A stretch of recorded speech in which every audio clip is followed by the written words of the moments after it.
Hey, what's up? This is William Powell with Inside Acting TV. I'm here with Ian Gallagher, and he is the director and also the co-director of Henry IV, Part 1 and Part 2. So, Ian, we've got to talk about what's your approach to co-directing. I know when you co-direct, how do you divvy up those duties? Yeah, different people do it differently, but what we did was because we were doing both parts of Henry IV, we needed to have the same set, same costumes, the same actors. So generally specifically what I did was I worked with the designers to design the set, costumes, props, those things. Was involved in the casting.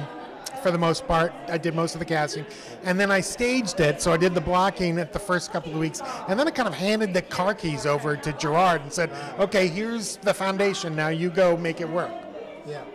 Now you've got to talk about Shakespeare can be very challenging, and it's been said in the past that sometimes you need something like a dramaturg, and I know you do have a dramaturg here. But talk about your approach to the table reads.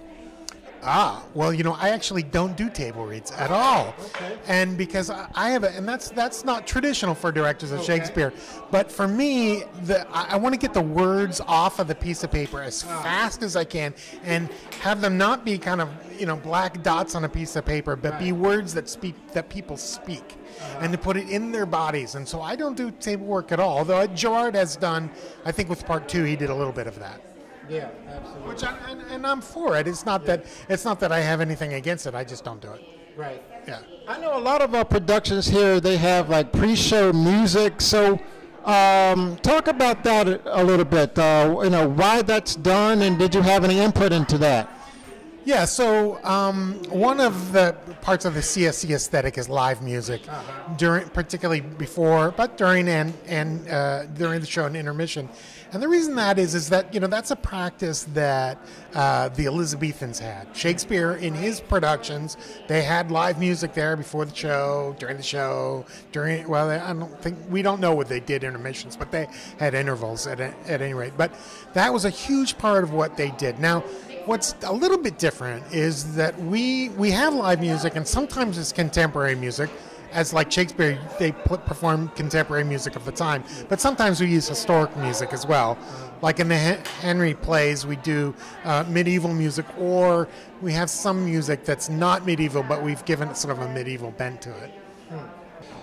What can fans expect from this show? From this show? Well, one of the exciting things is that, and it's not often done, is that we're doing both parts of Henry IV in rep with the same cast. Okay. So often when you do it, either you don't do it at the same time, or else it's two different casts, and that's something that's really exciting. So your Falstaff is your Falstaff for both parts of it. Your Prince Hal is the Prince Hal for both parts of it. It's a very live. They're both very lively productions. I mean, one of the things about the Henry IV plays is they're dramatic, they're funny, there's action in them, and you'll see all of that in our productions. What's been the fan reaction to Part 1? It's been very good. It's been very good. Part 1 is a little bit more known play. Yeah. As like with Part 2, it's mostly people have never seen it before, so that's the reaction is like learning a new play. Right. With Part 1, but direction's been very, very good, and we've used a lot of our company members that have been working with us for some of them as much as 12, 15 years, and we've used a lot of them, and that's a lot of fun for our audience to see them in these performances, and the direction's been good. Okay, one more question before I let you go. What advice would you give to would-be directors out there? Would-be directors. Direct anything you can. If somebody gives you an opportunity to direct, don't worry about what kind of work it is or what the play is. Just get some directing experience, because that's really important. Okay, well, thank you, Ian. Great, thanks so much. All right. Thank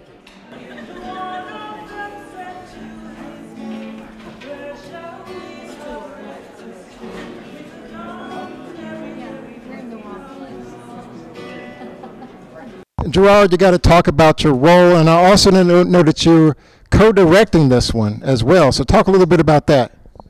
Sure. Well, yeah, myself and Ian Gallinar, who is the founding artistic director of Chesapeake Shakespeare, are co-directing part 2.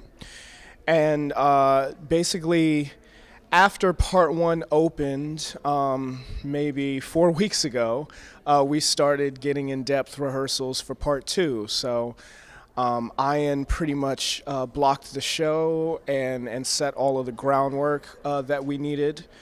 And then I came and solidified some moments, clarified some acting things with our actors. We also had a fight choreographer, Casey Kaliba, as well as a dramaturg, Katie Moncrief, who came in and did some work with the actors to just get it all solidified. And then we went into tech last week, and we opened part 2 last night. That's fantastic. And so you got to talk about some of the challenges of directing Shakespeare. It's just so in-depth. Talk about that. Sure. I mean, I think the biggest challenge is just the language and trying to make sure that the play and the circumstances of the story are still relatable to a contemporary audience.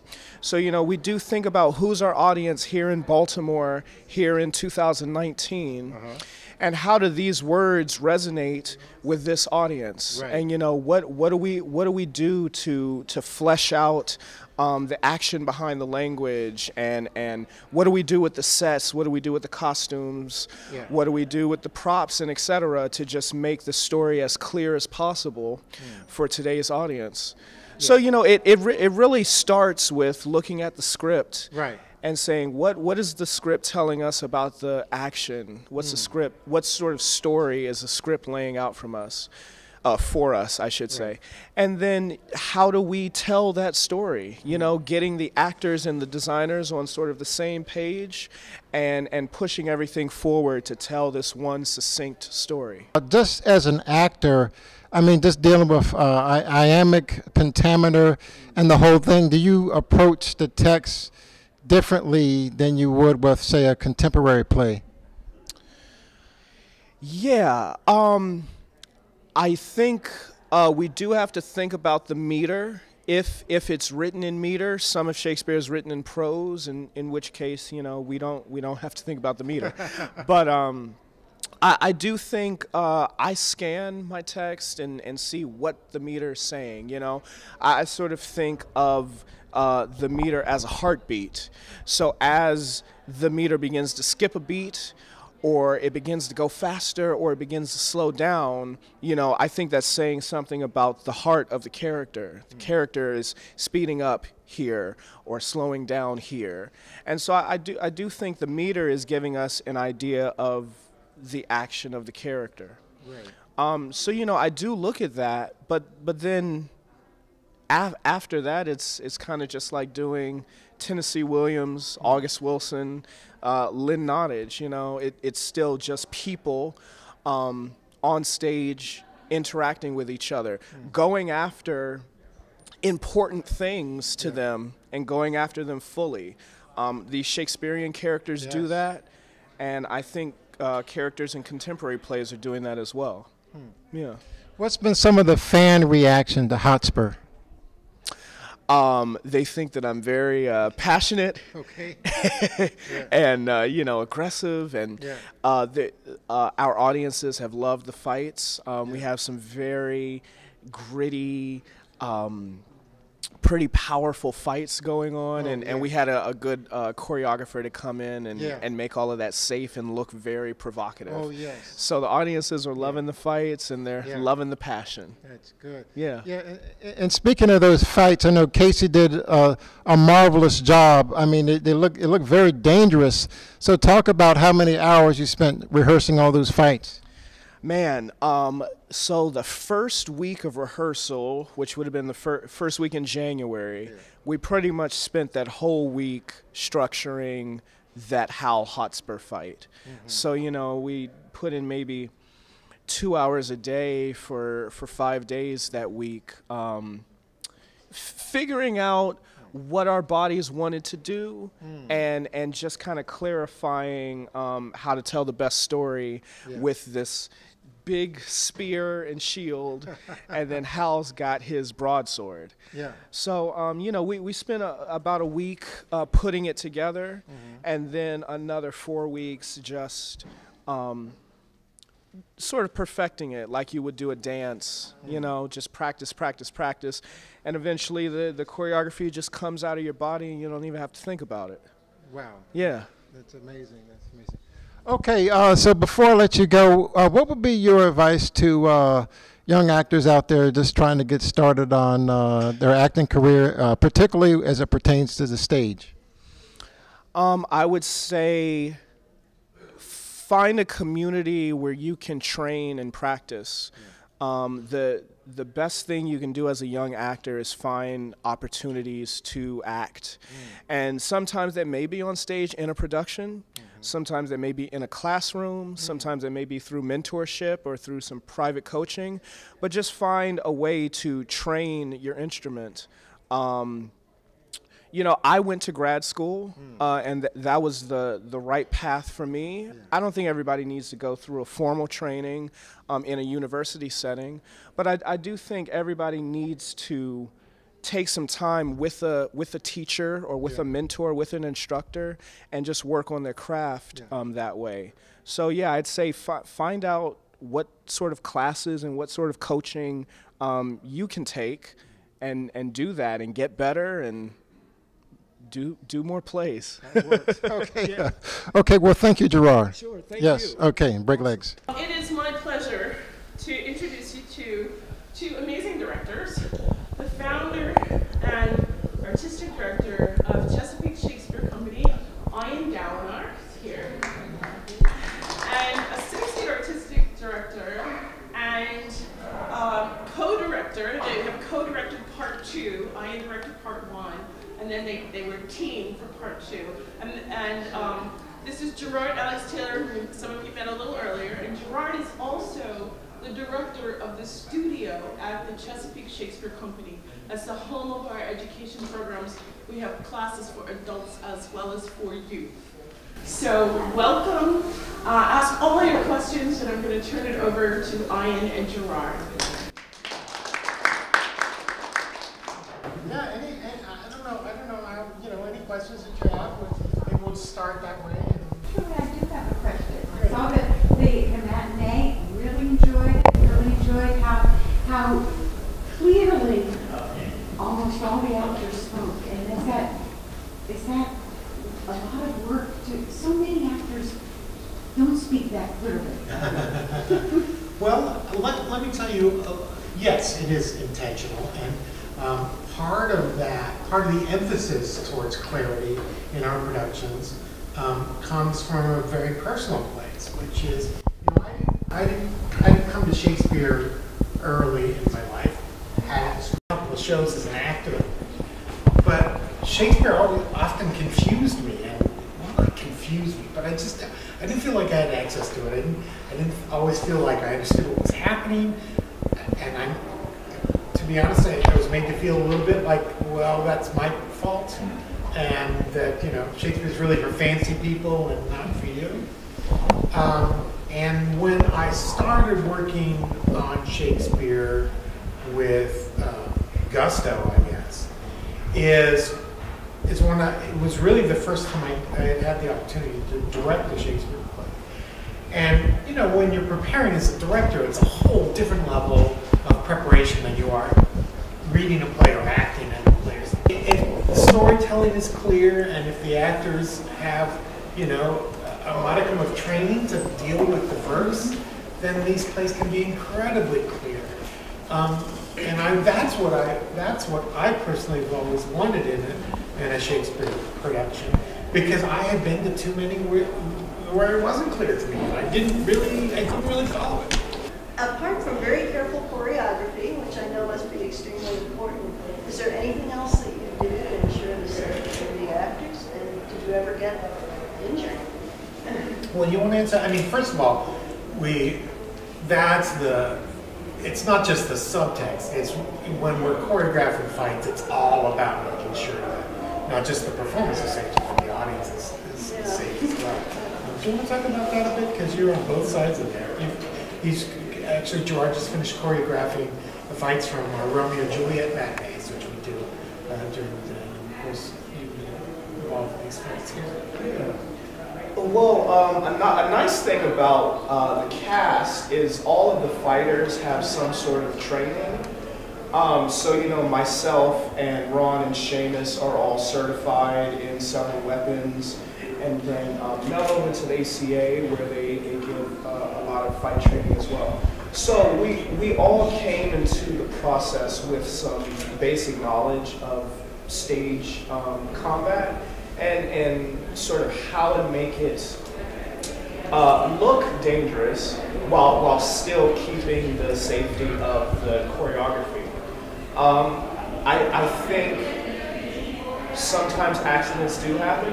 We've been lucky enough, knock on wood, to not, thank you, to not have any sort of accidents in this show. But you know, I've been in the Romeo and Juliet matinee a few times, and there have been people that I got stabbed in the hand one year, and you know, a sword went down the stairs once. So sometimes accidents do happen, and what's great is we have a fight call before every show. So we do the fight slowly, and we have a fight captain who looks at it and he says, okay, keep this in mind. I noticed last time this didn't work, so let's, you know, re-look at that part. So we do check in about the fights before every show, just to reflect on what happened last time, and if there was a mistake, how to make sure that doesn't happen again. And then just kind of check in with our scene partner and say, you know, maybe today one of us is sick and we want to go a little slower just to keep it safe and keep both of the partners connected. So, you know, we do check in about that before every show, just to keep everything flowing and fluid. So I'm interested in the path to directorship. And it sounded to me from what you were saying that you kind of went directing was sort of where you went first, and then you're kind of moving.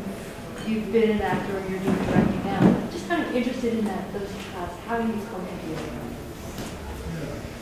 Well, you know, like many people, I got interested in theater in high school, and right away, you know, and of course, like many people do, I just fell in love with it. It gave me a whole new meaning and direction.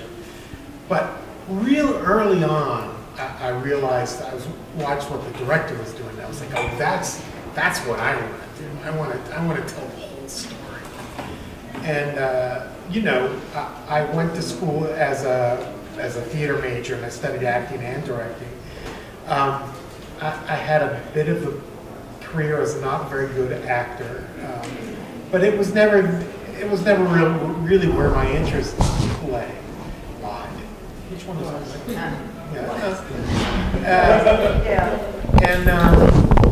But you know, for young directors, it's tough to get work because it's hard for, you know, a 25-year-old director to be entrusted with a directing gig. Where it's, you know, you can as a 25-year-old actor, you can find roles. Right. So I spent a little bit more time in acting early on than I intended to, but it's always been where my interest was. You know, I went to a college program and you know, directed anything that anybody would let me to direct for, you know, a good decade until I could sort of start choosing the things that I wanted to do. Yeah, well, I didn't get into theater until college. You know, in high school I played sports, and when I got to college I wanted to try something different. So I went and auditioned for a sketch comedy team and got in and really liked that, and then I got into the musical that they were doing, and I took some classes, and I was like, oh, I really like theater more than what I'm. Well, tell them what you were majoring in there. I was majoring in neuroscience. Oh, wow. And I said, you know what? $60,000 a year on neuroscience? No, I'm gonna join the acting troupe.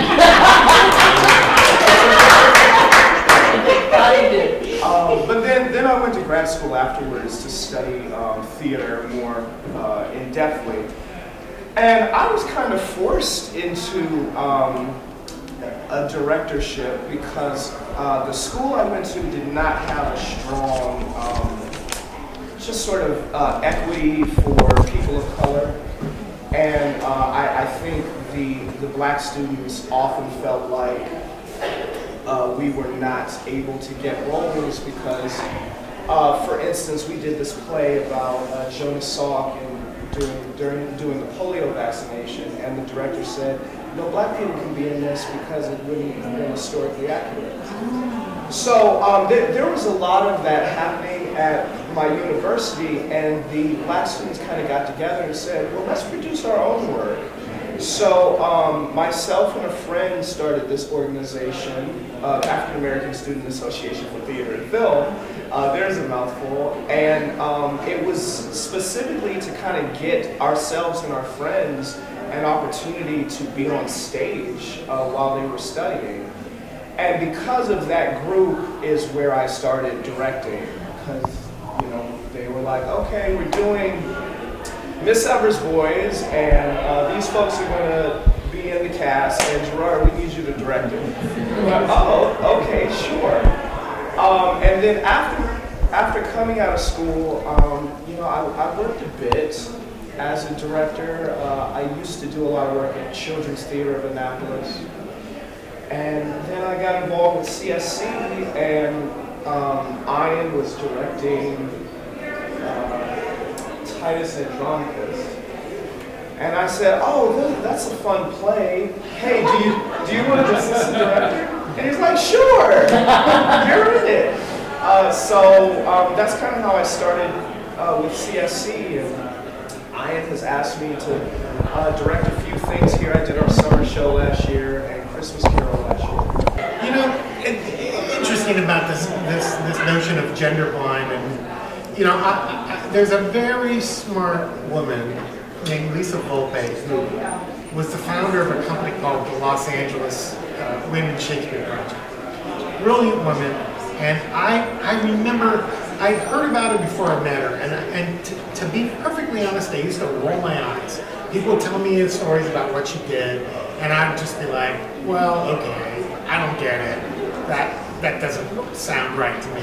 And then I met her and I heard her speak, and I 180 degrees. And her notion is, and I think it's an important one, and I would, I would say this for any kind of casting, is that there is such a thing as gender blind casting, but it's a little naive.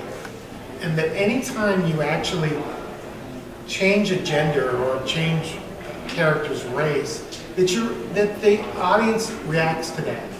And that you ought to do it with not just anybody can audition for any part. Of course that's true too, but the actor who plays that makes a difference. It makes a difference to an audience. Lisa particularly, her point is, and I think it's a brilliant point, is she says, you know, in our world, one of the biggest issues that we're wrestling with right now is how gender politics have changed and will change. And to ignore that by just sort of tradition, you know, saying, well, we're just going to cast our shows the way that we always have, is really missing out on the opportunity to explore these issues. Good point there. When Falstaff's speech about honor coming from a man of color, that has a real edge to it. You know, you wouldn't have with a white actor. It can change everything. Yeah. Or not. Or sometimes it can, you know, sometimes what you're trying to get at is that everybody's not the same, but we're all human. You know, it runs the gamut, I guess. Yeah, well, you know, I don't even like to think of it as blind casting, but just more as conscious casting.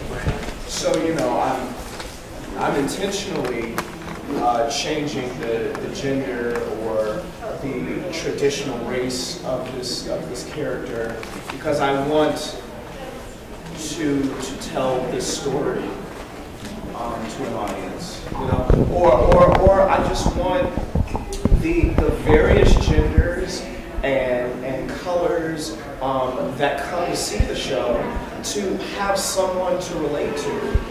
You know, I see a lot of Shakespeare with all white casts, and I kind of look at that and I say, well, who am I supposed to relate to in this story? So I think it's important for us to just be aware of the audience we're serving and how we can tell more stories on stage than has been done in the past 100 years. Some of the arguments, to be honest, some of the, I was just telling a story the other day, some of the arguments are a bit absurd about it. Like we were talking about a Romeo and Juliet, multiracial Romeo and Juliet, where I think it was Romeo was African American and the parents weren't. And people were, somebody was concerned about that. Like, well, how could that be? You know, not worrying about the fact that it was in Italy and nobody was speaking Italian.